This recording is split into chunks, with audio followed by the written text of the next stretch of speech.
Well, I can't quite believe it, but I'm here at the London Film and Comic Con, and I'm sitting here with Darth Vader himself. Hi, Dave. Thank you. It's very nice to be here. Thank you very much.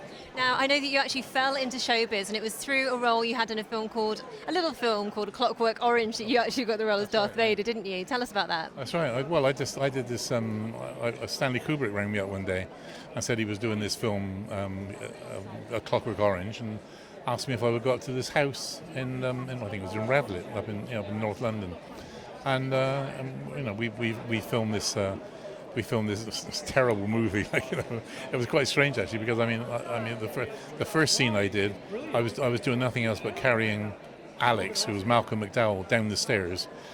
And I did it all day, non-stop. And at the end of the day, I could hardly move. I could hardly move my arms, And then Stanley turns around to me. He said, the next day, we're going to do this thing where you're going to carry Patrick Magee down the stairs in his wheelchair. I said, hang on a minute. I said, your name's not One-take Kubrick, is it? And he said, we do it as quick as we can, and we shot the scene in about 3 or 4 takes. He was a hard taskmaster to work for, but a lovely guy. I loved him. I got on very, very well with him. And then, of course, that came out in 1971, I think it was. And luckily for me, George Lucas saw it, because it was out very, very briefly, because it created a lot of bad publicity, over the content of the film. And anyway, I said Lucas saw it in the very brief period that it was out, and then remembered me for 5 years, and then came to London, and set himself up in the 20th Century Fox offices in London, central London, and got in touch with the managing director and said, look, do me a favour, can you find me this guy David Prowse?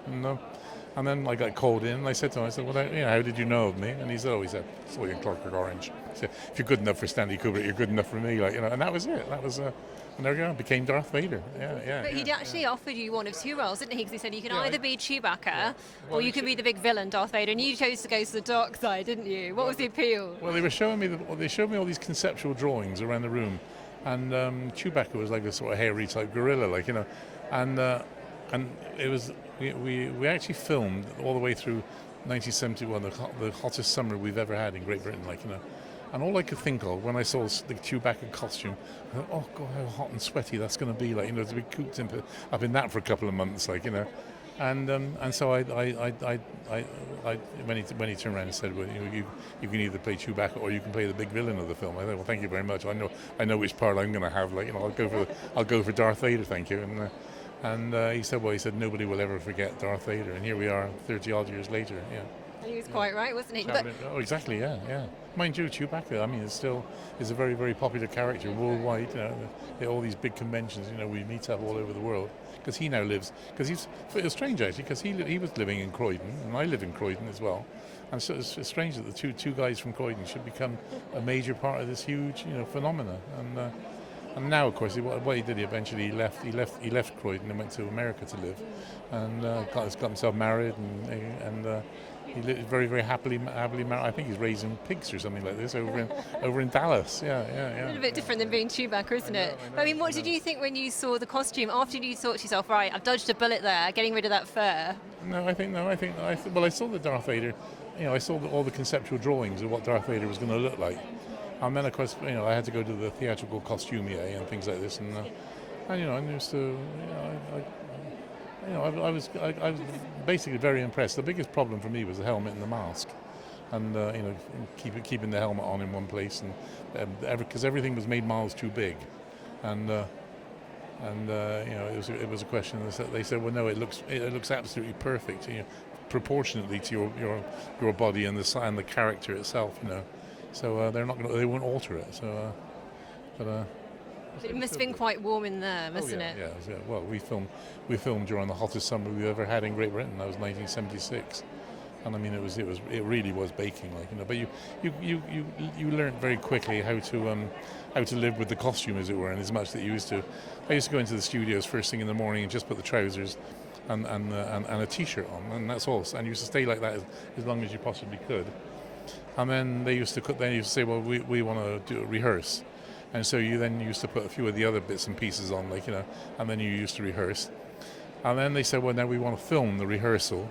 So then you had to put everything on, and then, but the main thing was you stayed out of the helmet, the mask, and the capes as long as you possibly could. Yeah. What was it like fighting people like Alec Guinness and Hamill dressed like that? Well, it was more fun than anything very, very serious. No, I mean, I with Sir Alec, we had stunt arrangers, and I mean, weeks before the film started, I was going to rehearsals with a stuntman and rehearsing the fight, and Alec Guinness was doing exactly the same thing with a stunt arranger where he lived, because he lived down in Hampshire somewhere, like, you know. And then when we actually started work on the movie, then I would say to him, do you want to come next door? There's one of the studios is quiet. We can go in and practice. So the two of us used to go in like kids, flashing around with these sticks. Yeah. Oh, cool. But I know that another one of your roles is very dear to you as well, which is very different to this, which is the Green Cross Code Man. So that's been Best job I've ever had. Loved every minute of it. I had 14 years, and I went to I